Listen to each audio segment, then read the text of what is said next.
নমস্কার, কেমন আছেন সবাই? ব্লগ বাই পূর্ণিমা চ্যানেলে আপনাদেরকে স্বাগত। এখন বাজে সকাল 7টা। তো সবাইকে গুড মর্নিং। তো আজ যাব আমি দক্ষিণেশ্বর।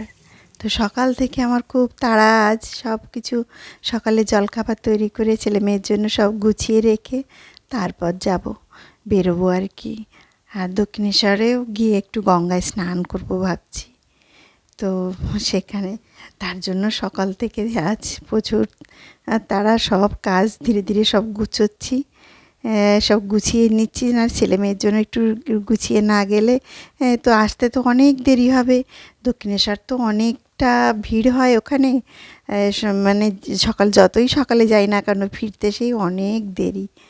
তো তার জন্য সকালে জলখাবার দুপুরের কিছু রান্না সব গুছিয়ে রেখে তারপর আমি যাব। তো এই লঙ্কাগুলো কাল বাজার থেকে নিয়ে এসেছিলাম। তো বাজার থেকে নিয়ে আসার পরে ধুয়ে শুকো দিয়েছিলাম। আর এই যে এখন বোটাগুলো ফেলে এইভাবে বক্সে করে রাখছি। এতে কি হয়, লঙ্কাগুলো একদম পচে না। আর যদি বোটা শুদ্ধ লঙ্কা রাখা হয়, লঙ্কা অর্ধেক নষ্ট হয়ে যায়। আর ধোয়ারও ঝামেলা থাকে না। একবার বাজার থেকে আনার পর পরিষ্কার করে ধুয়ে একদম জল ঝরা দিলাম, শুকিয়ে গেল। এখন আমি রেখে দিলাম বক্সে করে ফ্রিজে। আর রান্না করার সময় কোনো ঝঞ্ঝাট থাকে না। তাই এইভাবে আমি লঙ্কাটা রাখি। তো সব কাজ আজকে একটু তাড়াতাড়ি করতে হবে, গুছাতে হবে।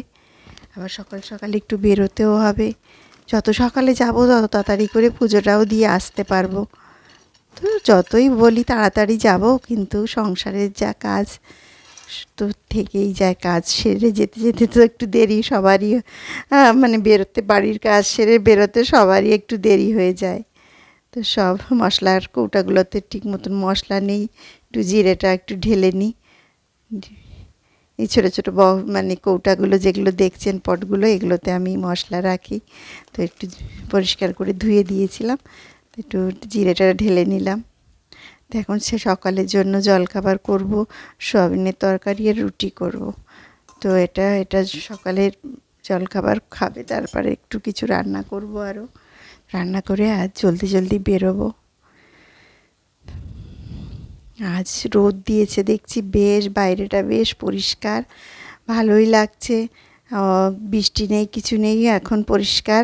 তো বৃষ্টির মধ্যে যেতে গেলে ভীষণই ঝামেলা। আর দক্ষিণেশ্বরে গিয়ে আজ যেহেতু স্নান করব, তার জন্য আর বাড়ি থেকে একটু স্নান করে আমি বেরোবো। আর ওখানে গিয়ে গঙ্গায় আবারও স্নান করব। স্নান করে পুজো দিতে সত্যি একটা আলাদা তৃপ্তি। আর দক্ষিণেশ্বর যাবো আর গঙ্গায় স্নান করব না, সেটা তো হয় না। তো সে অনেক দিনই গঙ্গায় স্নান করা হয় না। তো ভাবছি আজ যখন যাব, তো ওখানে স্নানই করব। আর আমার এই পাড়াতে একটা দিদি আছে, সমাধি, ওই দিদি আর আমি দুজনেই যাব। একা যেতে ভালো লাগে না। তো যার জন্য ওই দিদি আর আমি দুজনেই বেরোবো। তো দিদিও রেডি হয়েছে, ফোন করেছিল, উনিও রেডি হয়ে গেছে। আমিও তাড়াতাড়ি করে এখন এদের জন্য টিফিন করে দিয়ে আমি আর কিছু খাবো না। আমি এখন ঠাকুরকে পুজো দেব, তারপরে খাওয়া দাওয়া আমি কিছুই খাবো না। তো জলদি জলদি সব রান্নাগুলো একটু সেরে নিয়ে বেরোবো। তো আপনাদের সেটাও দেখাবো। তো আপনারাও সঙ্গে থাকুন, আপনারা দেখুন।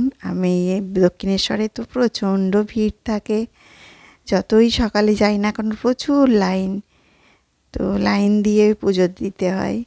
আর ওখানে তো ক্যামেরা নিয়ে ঢোকা নিষেধ, মোবাইল সব বাইরে জমা দিতে হবে। ভেতরটা তো দেখাতে পারবো না। তো দেখুন, এখন মেট্রো করে, আমার বাড়ির পাশেই কবি সুভাষ মেট্রো স্টেশন। তো মেট্রো করে একদম চলে এসেছি দক্ষিণেশ্বর। এই যে আমি স্কাই ওয়াক দেখে হেঁটে যাচ্ছি। দুজনে, এই যে সমাধি, যার কথা বলছিলাম আপনাদের, এই যে সমাধি আর আমি দুজনে যাচ্ছি। তো এখান দিয়ে একটু গেলেই দেখুন সবাই এখন সব ছবি তুলতে ব্যস্ত। আর এই যে দুই ধারে দেখুন কত ডালা নিয়ে বসেছে, প্রচুর ফুলের ডালি, নানান রকম ঠাকুরের প্রসাদ, সব কিছু ভোগ আর কি, যেগুলো দেব ডালা আমরা, সেগুলো নিয়ে এখানে বসেছে। এখানে স্কাই ওয়াকের ওদিকে সামনে আপনার সামনেও, একদম মন্দিরের সামনেও পাওয়া যায়। আর এখান থেকে যারা ট্রেন থেকে নামে তারা এখান থেকেও নিয়ে যেতে পারে। তো তো আমি আর এখান থেকে নিলাম না, আমি একদম সামনে গিয়ে মন্দিরের সামনে গিয়ে আমি ওখান থেকেই নেব ডালা। তা আমি এখন দেখুন একদম বাইরে বেরিয়ে এসেছি, এই যে সিংহদুয়ার দিয়ে এখন এখান থেকে ঢুকবো। আজ নিশ্চয়ই ভিড় হবে, যা দেখতে পাচ্ছি ভিড়। তো আগে চলে এসেছি, খুব ভালো লাগছে, অনেক দিন পরে এখানে এলাম। দক্ষিণেশ্বর অনেক দিন আসা হয় না, তা আজ দক্ষিণেশ্বরে এসে ভালোই লাগছে। আর ওয়েদারটাও দেখুন কি সুন্দর, আজ পরিষ্কার আকাশ, প্রচুর রোদ। তো মন্দিরের সামনে আপনাদের দেখাতে পারবো না ভেতরে, যেহেতু ক্যামেরা নেওয়া, মোবাইল নেওয়া নিষেধ, সব জমা দিয়ে যেতে হবে। তো এখানে আজ প্রচুর দেখুন লোকজনের সমাগম। এখানে আজ মহারাজরা এসছে মিশন থেকে, প্রচুর এখানে অনেক ভিড় দেখতে পাচ্ছি মহারাজদের। তো সামনে চলে যাই, একদম সামনে গিয়ে ওখানে স্নান করবো। এই যে ডান দিকে দেখছেন, এখানে স্নান সারা করার পর এখানে সবাই এখানে বসে, এখানে সব জামা কাপড় ছাড়ে, এখানে এসে বসে একটু বিশ্রাম করে। তো এই যে দেখুন ডন্ডি কাটছে, ডন্ডি কাটতে কাটতে একদম মন্দির শেষ, গঙ্গায় যাচ্ছে। তারপরে স্নান করে মানে মন্দিরে গিয়ে পুজো দেবে। তা আমিও স্নানের জন্য চলে এসেছি একদম গঙ্গার ঘাটে। তো স্নান সেরে নিয়েছি, এখন আমি জামা কাপড় পাল্টাবো। আমাদের পুজো দেওয়া হয়ে গেছে, যে পুজোর ডালা নিয়ে এখন বেরিয়েছি, মায়ের মন্দিরে পুজো দিয়েছি। প্রচণ্ড ভিড়, ভিড়ের মধ্যে পুজো দিয়ে এখন বেরিয়েছি। দিদি আর আমি এখান থেকে ব্যাগ নিলাম, এখানে ব্যাগ জমা দিয়ে গেছিলাম, এখান থেকে ব্যাগ নিলাম, নিয়ে এখন বেরিয়েছি। সকাল এসছি 11টায়, আর এখন বাজে 3:22। তো 3:22-এ আমরা পুজো দিয়ে বেরোলাম। এখন আবার যাবো সামনে সারদা মায়ের মন্দিরে যাবো,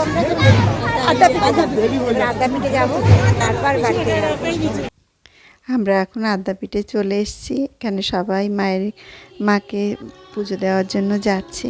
তো এখানে পাশে অনুষ্ঠান চলছিল, সেখানেও ঢুকলাম কিছুক্ষণ, এখানে গান বাজনা শুনলাম।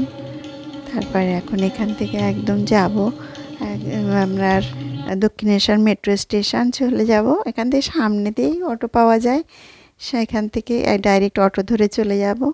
তারপর মেট্রো করে একদম আমার বাড়ি, লাস্ট মেট্রো স্টেশন। তো আজকের মতন ব্লগটি আমি এখানেই শেষ করছি।